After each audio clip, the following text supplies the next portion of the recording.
Assalamualaikum warahmatullahi wabarakatuh. Salam sejahtera untuk kita semua. Shalom, Om Swastiastu, Namo Buddhaya, salam kebajikan dan salam budi luhur.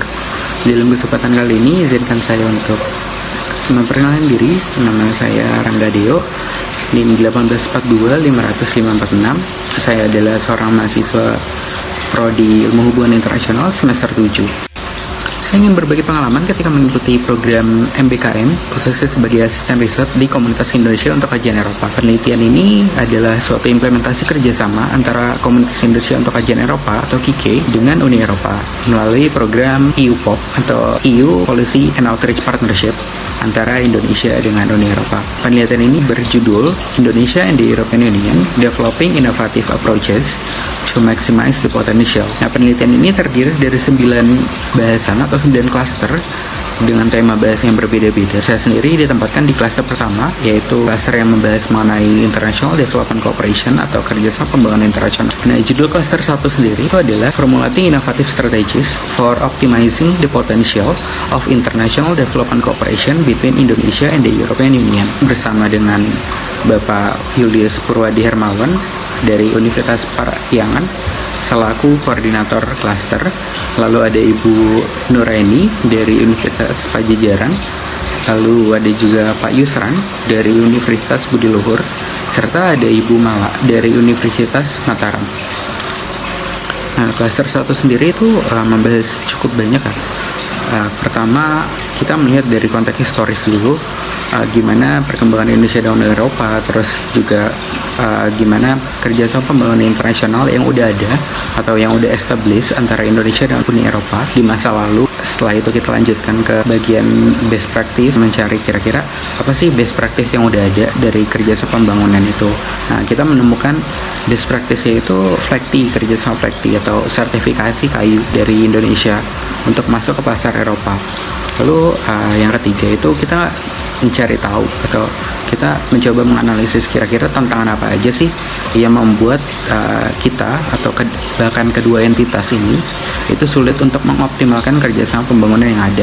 Lalu yang terakhir itu kita mencoba merumuskan kira-kira apa sih strategi-strategi inovatif untuk memaksimalkan potensi atau untuk mengoptimalkan potensi yang ada sehingga Indonesia dan Uni Eropa dapat menjadi partner yang bisa equal, partner yang saling menguntungkan dalam kerjasama pembangunan internasional ini gitu.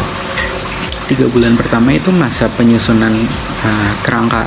Nah, kita diberi kepercayaan untuk coba menyusun kerangkanya itu seperti apa, yang tiap minggu selalu diupdate, terus tiap minggu juga selalu dimonitor oleh Bapak Ibu peneliti utama. Dari kerangka penelitian awal itu didiskusikan dalam beberapa rangkaian pertemuan virtual 2-3 kali. Untuk term kedua atau 2 bulan kedua setelah perumusan, yaitu ada penyusunan naskah.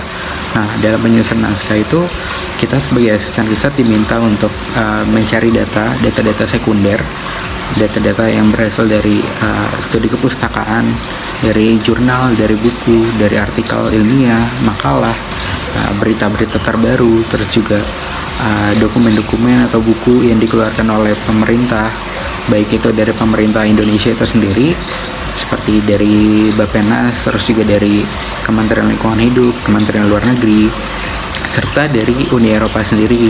Nah, untuk data primer itu kita dari hasil wawancara.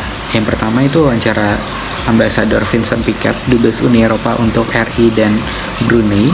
Lalu yang kedua itu Pak Dubes Arif Hafaz Ogroseno, itu beliau adalah Dubes RI untuk Jerman. Setelah wawancara tersebut, kita sebagai asisten riset itu diminta untuk menuliskan transkrip wawancaranya. Nah, dari situ nanti hasil transkripnya itu menjadi data penelitian kita. Bulan terakhir di kira-kira Agustus sampai September akhir itu adalah masa finalisasi draft. Nah, kita diminta untuk melakukan proofreading, terus juga ngecek kira-kira ada kesalahan grammar atau enggak, terus juga kayak punctuations dan lain sebagainya. Nah, kita juga melakukan formatting sesuai dengan ketentuan yang ada, ketentuan yang udah ada di TOR. Kita ikuti sesuai format. Manfaat yang saya dapatkan dalam program ini adalah selain manfaat secara teori ya, saya dapat belajar banyak dari Bapak Ibu dosen. saya juga bisa tahu kira-kira oh untuk melakukan sebuah riset tuh seperti ini, langkah-langkahnya itu seperti ini, apa aja yang harus kita lakukan nanti dan lain sebagainya. Itu jadi sebuah bekal yang sangat dibutuhkan gitu untuk kita, untuk teman-teman yang nanti akan menyusun skripsi gitu.